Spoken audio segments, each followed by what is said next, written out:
Sweet surrender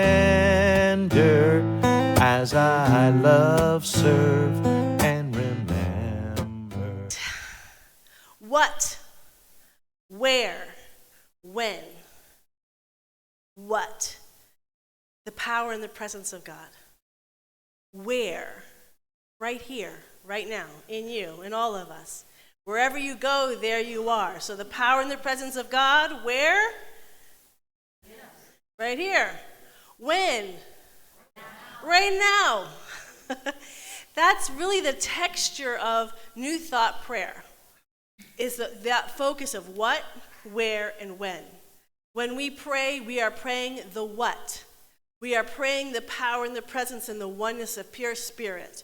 We are praying the what as that shows up as love, joy, and peace as our life. We are showing the what is our financial affair, our relationships, our work life, our creative life. In every way, that what being expressed externally, because we are knowing the what inwardly. We are knowing the what, and every one of our prayers is about the where, which is within us, and the now, and the when, which is the now. That's a powerful form of prayer. You feel that?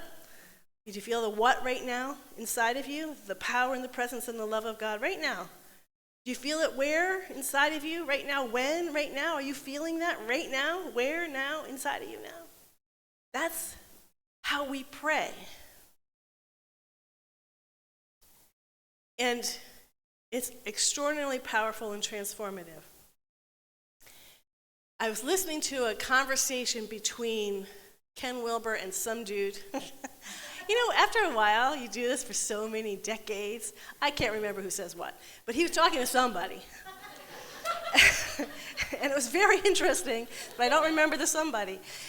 Because he said something that totally captured me.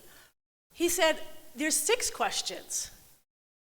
And we all tend to be drawn to one or two of them more than the others. And I thought that was so interesting because just like you have Enneagram and Myers-Briggs and astrology and all these different ways to identify and label ourselves, or I don't think it's, you can use it to label, but it's to understand maybe just sort of the habit patterns of which we're born to.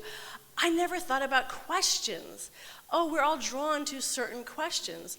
And the reason I think that I keyed in on that, because the question that I think excites and animates me is not included in the what, where, and when. And that's the why. I remember Michael, and I never thought about it much until Michael Beck was saying, don't think about the why. The why just keeps you in your head. Let go of the why, just know the what. And Ernest Holmes, very much the what. That's what New Thought, what, know the what. And I'm like, but I gotta know the why. I gotta understand. I don't understand. So today we're gonna talk about the 3 questions that sort of get, they're not that they're not included, but they're sort of secondary. But for some of you, they might be primary. So we're gonna do the why, the who, the how, and the why. If you're an engineer, a how is really important. And you're drawn to the how. So I think I just want to, we're all about being inclusive. We want to be inclusive of all the questions, and that they're all equal and valid, and that if you're drawn to one question doesn't mean it's less than another question. We all have to be who we are. And ultimately, we're all the questions. And so let's spend some time with the other 3 questions, and I'm doing it in the context of our prayer mantra. So for those of you who've been with us, we have this calling to be a house of prayer. So my invitation this month, I have twofold invitation. The first one I'm not going to talk about much today. I talked about it last week, but I just want to keep it online, is to invite people to make some sort of picture. You don't have to be good. I was talking about last week, I'm a 2nd grade level of drawing. It doesn't matter. Make a drawing, a painting, a poem, a song, something that reflects, that you create. You can even just do like a little artwork on a rock if you want, anything. I mean, your mind starts going, the creative process. But it's something that reflects a moment in your life where you knew that there was a God, where you knew that there was something greater. You might not call it God. This divine presence that's greater than you. And that you might have more than one, or you've had one experience, and that sticks out, and so you make a painting or a picture of that experience. Or an experience of unconditional love. If you've experienced unconditional love, if you were feeling sad and your pet comes up and licks you on your face, you might feel total unconditional love at that moment. You can create that. It doesn't matter. Because the moment you feel anything along unconditional love or just the vastness of pure being, that's a moment in eternity. And so when you make a piece of a project, something that reflects that project becomes sacred. Something that you've created has become sacred because it reflects a moment of eternity. And so every time you look at it, it goes on, if you have an altar, but put it someplace that you put in your house, in your home.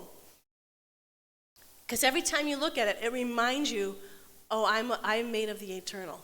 I know that there's an eternal presence. We need constant reminders because this world is full of the relative and the temporary and the importance of the relative and the temporary. So we need those reminders that no, we are eternal beings.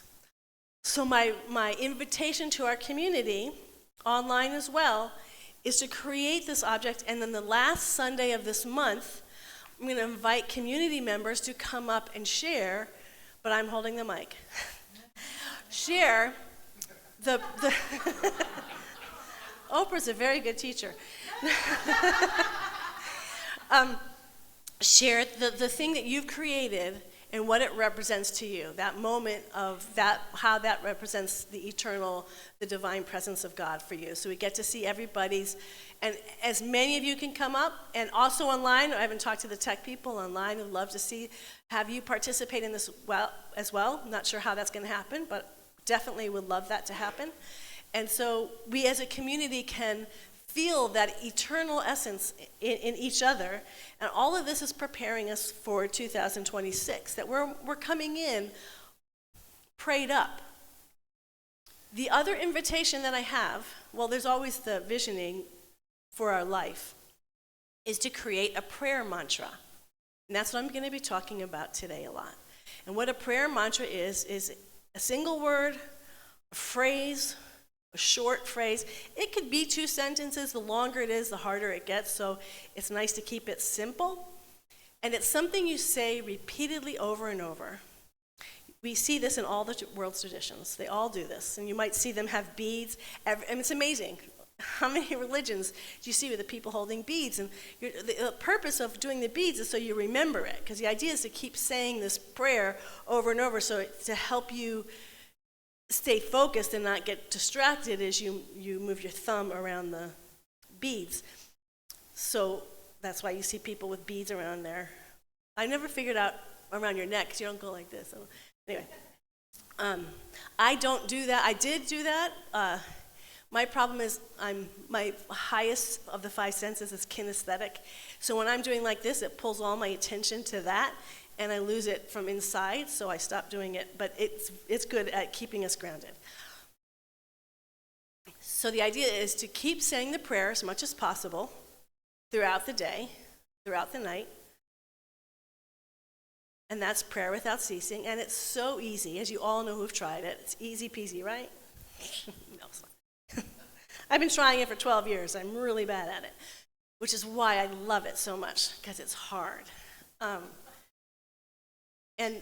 So we're going to talk about, so what my request this month is for you to come up with your prayer mantra for 2026.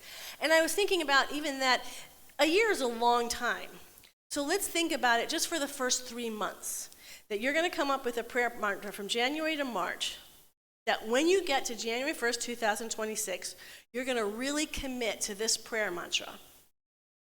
And a mantra is a Hindu word, but just prayer, if you prefer just prayer, that you're going to say over and over in your consciousness for 3 months, as much as you possibly can.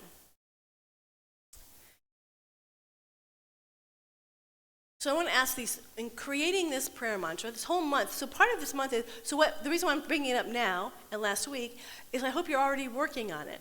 Because, and what that means is, practice it, like, oh, this is something I'd like to do. Because what happens, inevitably, most of you know this, once you come up with it, you start doing it, and you're like, maybe I should say this, or maybe you start changing it and moving it around. we want to get to by January 1st, you know what, you're going to be, okay, I don't care, I'm going to stop changing it for 3 months, I'm not going to change it anymore, I'm sticking with this one. So to get to that point of I'm not going to change it anymore, this month is the month to be playing with it. So this isn't to wait until December 31st, it's to right now, right, no waiting, start working on what your prayer mantra would be. And we're going to answer, in creating your prayer mantra, we have the what, where, and when. God, present tense now. But we're going to start with the other 3 questions. First, we're going to start with who. One of the things that we can lose sight of is the personable, whatever, of God. A lot of times we talk about principle. I am not just a principal. You are not just a principal. I have a huge BFO, as my friend would say. You know what BFO is? You know what it is? No? Blinding flash of the obvious. The blinding flash of the obvious. We are human beings. We are human. We're not just principle. We're people. We're social beings. We have human emotions and feelings. So if we only do a concept or a principle, you're not going to want to say the prayer because it starts to get dry. So if I just pick love, I can say love and love. And well, that actually can work if you, here's the thing. I'm going to go through this really quickly in a minute. But whatever the word is, the key to the who is that you feel a personal connection to it. If you do not, I guarantee you within 1 week you'll stop doing it because it just won't have any impact on your personhood, on your humanhood. So I'm going to go through the 3 faces of God as you look at creating your wonderful mantra, prayer. The 3 faces of God are third person, second person, and first person. Third person is God as an object. God is love. God is peace. That might be something that resonates with your soul. And so that might be your mantra, just God is peace. I know Jack has many prayer mantras, but one of them is total third person that he's been doing for 22 years, and it really speaks to his soul and has had an impact on his soul. That is the way that has connected with his personhood and has been the base for him to continue to grow spiritually. So that might be where you want to hang out, sort of just the principle of it, but a principle that feels connected to you. Okay, that might be one aspect of the who. When I came into New Thought, however, the primary who is the I am. I was taught from day one, you speak any affirmative prayer as the I am, because the I am is the eternal I am. As Moses comes upon the burning bush, the I am that I am. By the way, he was asked to take off his shoes, because you later learn that he was asked to take off his shoes because when you're ascending, the shoes keep you anchored to the ground. And they said, got to be unanchored to the ground and be able to ascend and up. I just love that little moment. The I am that I am. I should take off my shoes. I am that the I am that I am. So much of what we teach is standing in that I am. It's so powerful. It can be confused with our egoic I am. I had a little bit of a challenge at that at the beginning. I had just found Michael Beckwith, who's a minister down in Los Angeles and all over the world. But I had already gotten called to move to the East Coast, and that's where I started working in psychiatric hospitals, and I loved working there, and it was a very happy time of my life, and I felt it. So I was moving cross-country. I had just found Agape, so I bought a bunch of their cassettes from Wednesday and Sunday services, and the only choir CD was I Release and Let Go. So the whole way cross-country, I'm just listening to these tapes, and I'm in Utah, and I'm just singing along, and I was driving, and this is before internet. This is early 90s. So I hadn't really I didn't have any concept of the beauty of Utah, which was, as we all know, now, it's gorgeous. So I'm driving, and I just see these beautiful monuments. And I'm singing the song, I turn to the left, and there's a shift. And I just have this awareness, I was here before those were created. Right on top of that is, oh, and I'll be working with Michael Beckwith. First of all, I'm like, no, I'm moving to the East Coast. That doesn't compute. But what I want to point to, and this is the interesting thing about the I am. The I am is everything. My I am is the same as your I am, is the same as your I am, same as you. It's another word for God, but it's also personal too. We can align with it. So it was like I was feeling the vastness. See, because when I got that I was there before that monument was created, I was still thinking, me, Harriet? I was around before then? And I'm like, okay, it's not Harriet, the personality, but my soul. Was my soul here? What was exactly here? Because I hadn't quite grasped. I was still new on the path. And for me, the I am was so personal that I was confusing it with my individual expression or even my soul. But the I am is everything. It is that which has created the galaxies upon galaxies. Of course the I am was before that monument was ever created. The I am was here before all creation. I just got a moment of experiencing that. But what was so interesting, at the exact same time, I got a very specific guidance about my own life. That's what's so interesting about the I am. It's the vastness of everything. It is timeless and spaceless. It includes all the past and all the future. It knows the future. It knew I was going to be with Michael. I did nothing to work for Michael. I did not go after that. I went to the East Coast and had a very happy life there for a few years, and it was just following the presence within me. I ended up there, ended up working there. I didn't chase a job. I wasn't trying. In fact, it wasn't really on my mind much. It just happened. Because I kept surrendering to this divine presence, this I am that already knows. It's always a tough one, to know that there's that thing which knows all. That's the I am. That's how vast the I am is. And at the same time, it's the most intimate thing in the world. I have gotten so many, because I've done practice with I am for so long, very specific things I don't even ask about, things I don't even care about. Suddenly I'll get like, oh, you should do this. I'm like, why would I care? Like that I am is invested in every detail of our life because it is every detail. It's like our human mind can't conceive this. It's everything and it's specific. So the I am can be the who.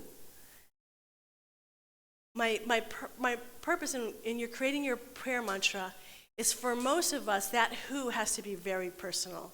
For that prayer mantra to grab us to want to continue to work with this prayer mantra all the time, we have to feel a personal connection. And if we don't, and the reason why I'm saying 3 months is because it might change over 3 months, so it doesn't have to be forever. But to work with it and allow it to reveal itself to you, because that's what happens when we work with the prayer mantra. It's not us teaching it begins to teach us about who we are. Oh, that was another thing I wanted to mention. Often when we think about prayers, and this is especially in New Thought, because New Thought came along and we didn't want to be victims anymore, so its very express purpose was to have an impact on our reality. The word I've heard in most New Thought teachings is we're practical. Like, it's going to make a difference in your outer world. The purpose of a prayer mantra is not about manifestation or demonstration. And in fact, we had the reading today. Don't worry about any gaining ideas. Don't worry about getting anything from this. You are not doing this to get anything externally. There's an automatic surrender. You are surrendering to the prayer mantra. I'm already going into the how. Sorry. Who? The who. So you want to have the who that resonates to you, and then the other. So the three faces of God: third person, first person, which is very in alignment with a New Thought teaching, and then there's also the thou. There's an old idea of the thou as being separate, up there in the sky. I never had that experience. To me, it's always been very much part of my life. It didn't feel separate. I did not have a picture of an old man in the sky. I grew up in a mainline Protestant church, and I never once had an image of God in the sky. But I've heard that's what people are learning. That's not what it is. The I thou is not an old man in the sky. The I thou is the awareness that I am a finite being. I'm limited as Harriet. Harriet is very small personal experience. And then there's this vastness. And I like to be in relationship with it. So what happened for me, and this is just my own personal experience, in working with I Am for so long, I would have these experiences, but I still felt lonely. I didn't want to just be an I Am. I wanted to feel connection and communion. There was something so powerful. I felt, I guess, and there's, even though I was getting guidance about my relative self, my relative self still didn't feel heard or had a voice. Communion is my small self, my relative self still gets a voice, and it's unifying with this vast oceanic presence of unconditional love. And that communion, Shunryu Suzuki says, we're not two, but we're not one. There's always the sense of the relative and the absolute coming together. And there's something so magical and beautiful in that. And so for those people who are drawn to that type of presence, you might want to use a word like God. You might want to use a word like, well, you could use qualities of God, love, I am one with love. But the who, if you pick a name for the divine, whatever that name is, and then you include that in your prayer mantra. So what I have learned about myself, and it took me a long time to get there, because I was doing I Am.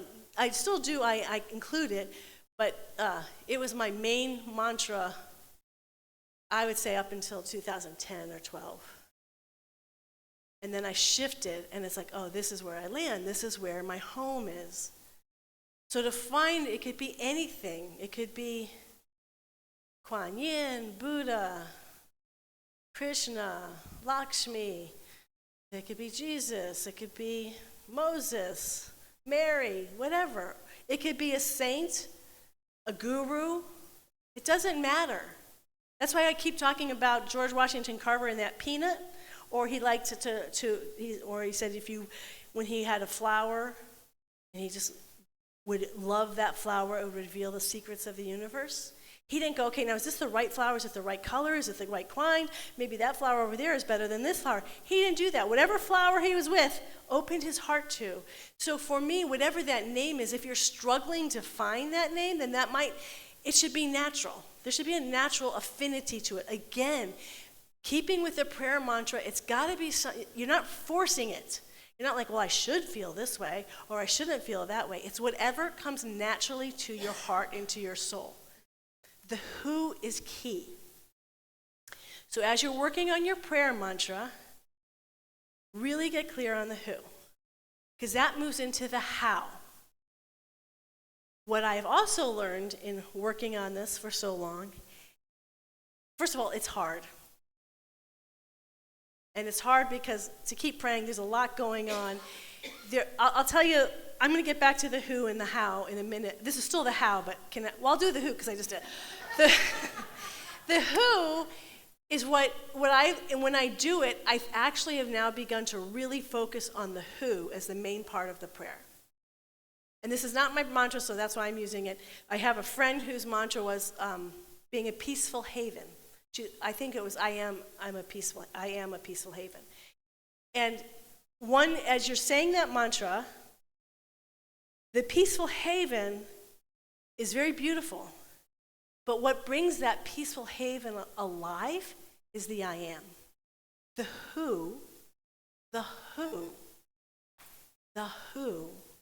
is what's personal and what brings your prayer mantra alive. So in the consistency of wanting to be consistent with this prayer mantra, the who is where your heart's going to get. So in this case, she was very anchored in the I am. And so I am a peaceful haven. I am a peaceful haven. Always affirming the who becomes the strongest vortex of your prayer mantra. So the who is important, the how. We continually to say it. We try to bring it into our heart to be present. Now, in doing this for many years, I've read so many different instructions on how to do it, and they contradict each other. So ultimately, you'll find your own way. The concern always is, well, this becomes a prayer by rote. It doesn't mean anything. Let's be very clear. You can say that about anything. That's spiritual. You do a meditation. Well, I did that meditation yesterday. It's the same old meditation. I was breathing yesterday. I'm breathing again today. How boring. So we have to recognize that repetition is key to depth. Repetition is key to depth. When it's by rote is when you're not paying attention to it, where you're just sort of saying the prayer over and over, but you're not really present to it. Now, there are some teachers who will say that's fine because at least it gets you used to saying the prayer and it starts to become so when you do want to put your attention to it, it comes naturally because you've been saying it over and over. So that might work. I have discovered for me that doesn't work. So it's to feel it. And also, to add a piece to it for those who want to, is also mindfulness, watching yourself doing it. So you're doing mindfulness meditation and the prayer mantra. But anyway, you can bring that in if you want. That is there, a present to it. But the prayer, to feel it in your heart, that's why the who is so important, to feel so profoundly connected to the who, because it's that who that every time you say that prayer mantra, and to say it slowly, and it was really from one of the teachers that said it's better to say it less times, but to be so present every time you say it. And so I stopped trying to say it like constantly. Now it's just every time I say it, I am present. It's in my heart. I feel the words. I breathe them in, and I always start with that who, because that grabs me. And then I say the prayer mantra. And what you'll find through repetition, as we heard in Shinrin Suzuki, you just keep saying it, and every time you're present with it, it impacts you. First of all, well, that gets to the why. I keep moving ahead. So the how is you say it as much as you can to be as present as you can to the words as you're saying it, and let it do its work for you. You're not trying to make anything happen.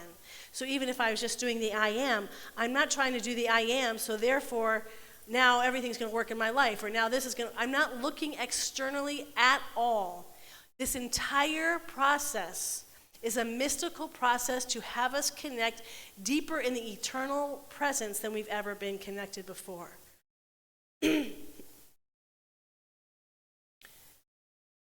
So the how is the quality, the who, feeling the who, being slow and present with what we're saying as much as we can throughout our days and our weeks, to absolutely forgive ourselves 1,000,000 times 7, because that's how I've many times, I don't even get close. But I've realized it doesn't matter, because once I got this prayer mantra, I'm like, this is my mantra for the rest of my life. I just keep at it. Doesn't matter. And what happens, and this gets us to the why. There's so many whys. There's so many whys. It's home. It has become my home in a way that nothing else has. That I can just sit and say my prayer mantra and I'm home. It gives me such freedom. It does not matter what's happening. Good or bad, it does not matter. I have this eternal home. I'm a turtle with my home always with me. Oh, we all are. The prayer becomes home. That's one. But there's a reason why this prayer is hard. Because what will happen, the more you say this prayer, it's going to take you deeper into your soul. That last reading about it takes us into eternity, but gives us this incredible self-knowledge. At least this is my experience. Maybe you have different experiences we can share next year. It's going to go deep into the muck. I have stuff about me. I mean, we can see people's shadow side, but there's things you know about you there's things that you know about you that no one else knows.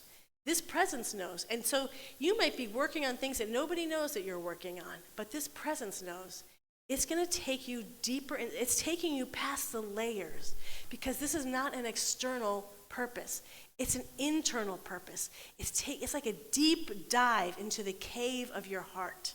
And you will find so many things, treasures to be enjoyed, deep and profound treasures, and also obstacles. Why? We talk about one power, one presence. There are people all over the world. I mean, I used to be on Facebook, but on Facebook, and there's all these memes of the greatest and deepest spiritual truths. I'm like, well, if we're all so high, why aren't we lifted this place to a much higher vibration? Because there's this gunk. And sometimes in New Thought, we just skip right on over that. And what I've loved about this, I will say for myself, on this journey that I've been in, is if you're really serious about your journey, if you're really serious that, oh yeah, letting go is tough. Everything that we are is already given, yes, but there's a lot of stuff in the way. That's why death is such a big part of the spiritual journey.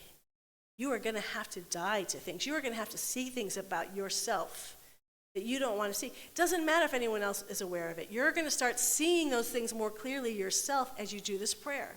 But you're also going to discover incredible beauty, incredible light, incredible.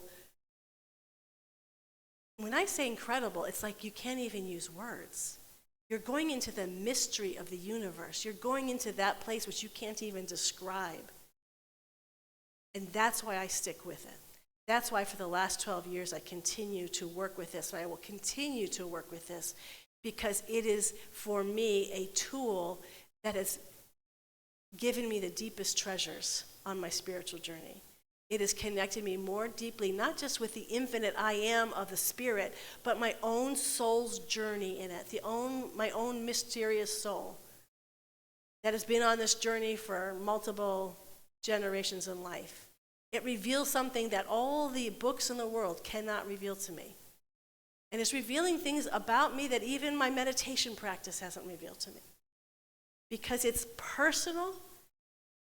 I'm participating in every moment by saying the prayer, and it's awakening and unlocking things in my heart. That's the why. The who, the how, and the why. So this week, as you're working with this prayer mantra, what I can say is you're not going to work with it. You're not going to even sit down and try to create one if you don't have the why. I think the who and the how are important. Even in the New Thought prayer of the what, you wouldn't even say it. Even if you look at the what, well, why do you have that what? Why is that important to you? Well, that's because I'm a why person. I always ask why. What's the point of doing any of this? I mean, and this will be my final point, because these are things that torture my mind, and I just want to torture you all.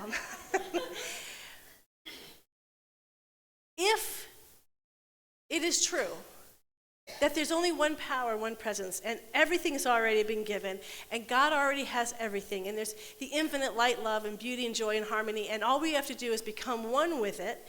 And what I've heard from people, some theology say, is that before we were ever born, we come from a place of oneness, beauty, harmony, joy, and peace. Why are we even here? Why waste our time with this human life? All I have to do is sit down and meditate all day long, 24 days, because this whole life is irrelevant. I've always had a trouble since I was a kid. You okay? Okay. Do you have water? Okay. So, does not, even before I got out, as a kid, I'm like, I just couldn't figure out the purpose of this life. There's so much suffering on this planet constantly, and there's been brilliant people, and Jesus, and Muhammad, and Buddha, and Krishna, all these incredible beings that have walked this earth, and spiritual people, and good principled people, and there's scientists, there's all these people, and yet the suffering continues. Like, what the heck? New Thought's been around doesn't stop suffering. I have done a canvas, because there was a thing this was years ago, that, well, we don't need to suffer anymore. And I'm like, yeah, but which one of you haven't suffered? This is, the ministers. Like, even you can have a theology that you don't have to suffer anymore, but I've never met anyone who hasn't suffered. Why are we on this earth? What's the point? If it's all already given, if it's all already whole, perfect, and complete, what's your answer to that? Why are you going through this whole journey? All you have to do is meditate all day and you're going to be fine. Why? Did I say I was a why person? For me, the answer is, what the divine idea is to individuate and to become fully conscious as these individual expressions. So one of the things that Yogananda says in his teacher says in Autobiography of a Yogi is that we go through these different stages of development into the subtle body, causal body, that when we finally return to the infinite oneness, the primal oneness, we don't go as a big, just like lose everything, that we actually enter in as an individuated, conscious soul, one with everything and yet completely individuated as our spiritual self. That those two things are together. We are supposed to individuate, and part of this individuation process, there's pain, there's suffering, because we're trying to figure it out. But we're supposed to be, that's life. You see people struggle with something, but they become more themselves through the struggle. So the prayer is to constantly return us to our soul, not just the infinite I am. Well, in the infinite I am, because the I am helped me as well.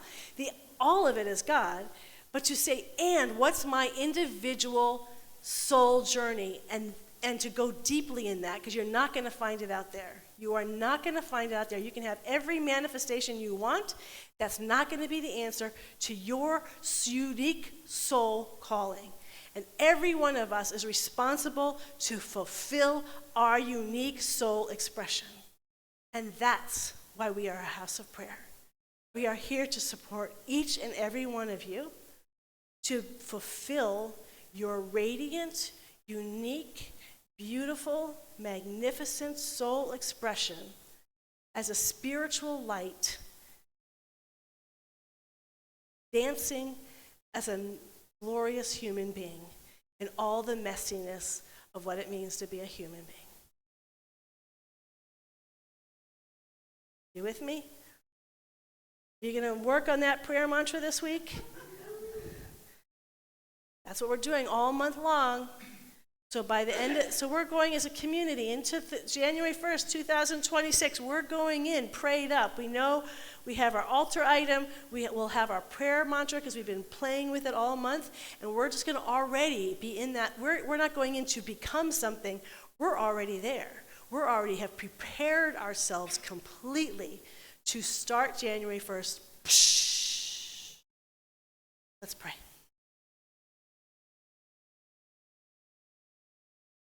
And today we're going to pray the who. Who are we? We are this wonderful divine I am. We are all the saints and sages that have ever existed. And we know that with the saint there is, well, in the old days they would call them the saints and the sinners, and what we know is that we're all of it. We are, as the I am that I am, that presence of the infinite love intelligence of the universe is all of creation.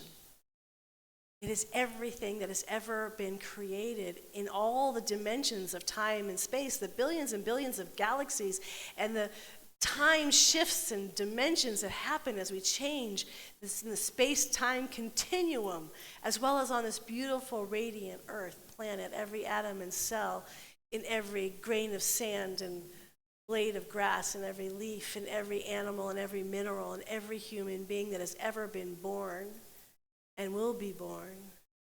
This divine presence is. It is who we are. It is who the loves of our life is.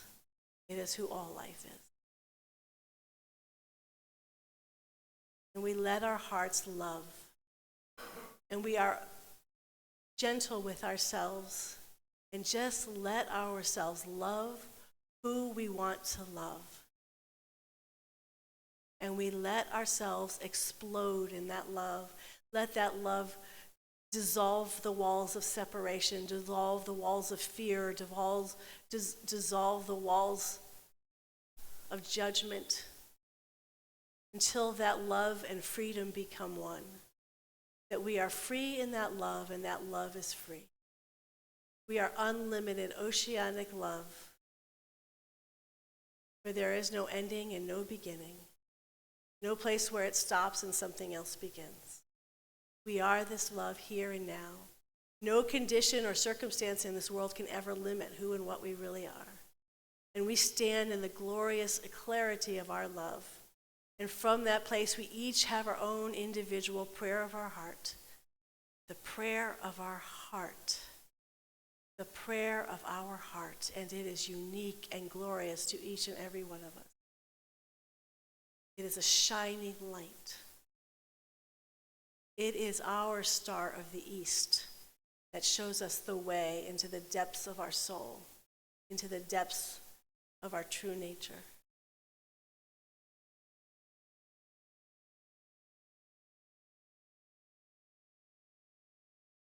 And so just from this wonderful place of pure peace and stillness, I invite us to spend the next 30 seconds in silent prayer, praying our own little prayer of the heart as we see it or understand it now.